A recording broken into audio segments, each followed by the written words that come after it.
My name is Kristin Winchell. I'm an assistant professor at New York University.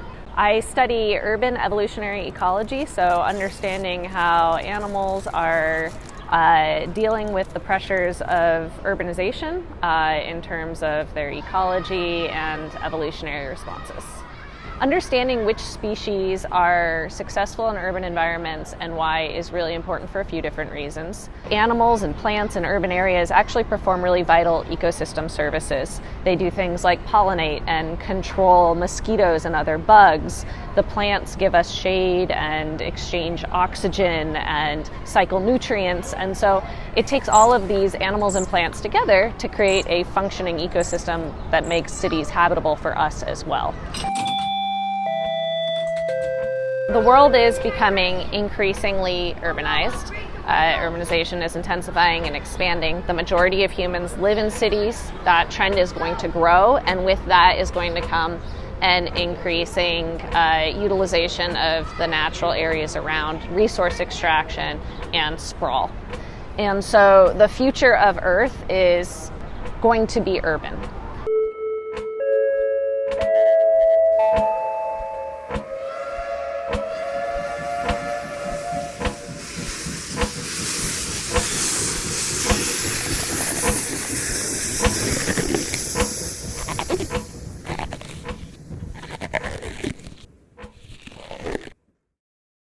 What that means for biodiversity depends a lot on how we proceed with creating that infrastructure to support that growing human population.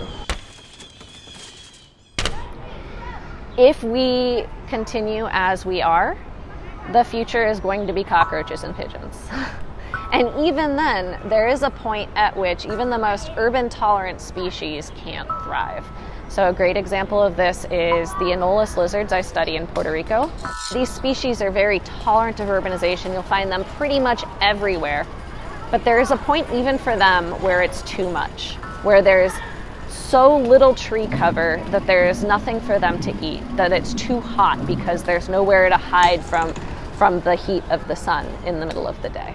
I think there's a continuum of what increasing urbanization means for biodiversity. If we proceed sustainably, we'll lose the most sensitive species, but we can preserve many of the same ecosystem functions. Worst case scenario, we proceed as we are, and some places are doing better than others, but if we do not actively think about the ecology and evolution of animals in cities, as cities grow, then all we are going to be left with is the most robust, the most adaptable, and the most simple ecological communities. And they might be so simple that they're no longer performing those ecological functions that we are relying on them to perform. If we lose components of the ecosystem, not only do we lose the beauty of nature, not only do we lose the connection we have with nature, we lose the functioning of the ecosystem as well. You lose one, and maybe there's enough redundancy in the system to continue functioning. You lose two, then you're compromising it more. You simplify it down to pigeons and cockroaches, and all bets are off.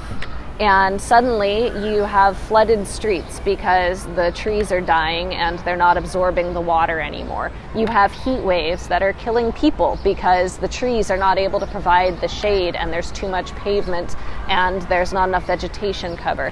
You have a loss of fruits and vegetables that now need to be manually pollinated because there's no longer bees and pollinating insects flying around.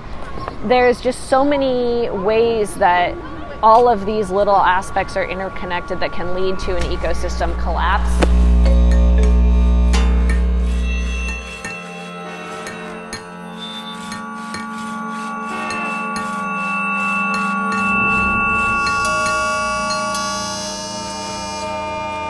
We don't want to keep pulling pegs out of the system to find out what that collapsing point is.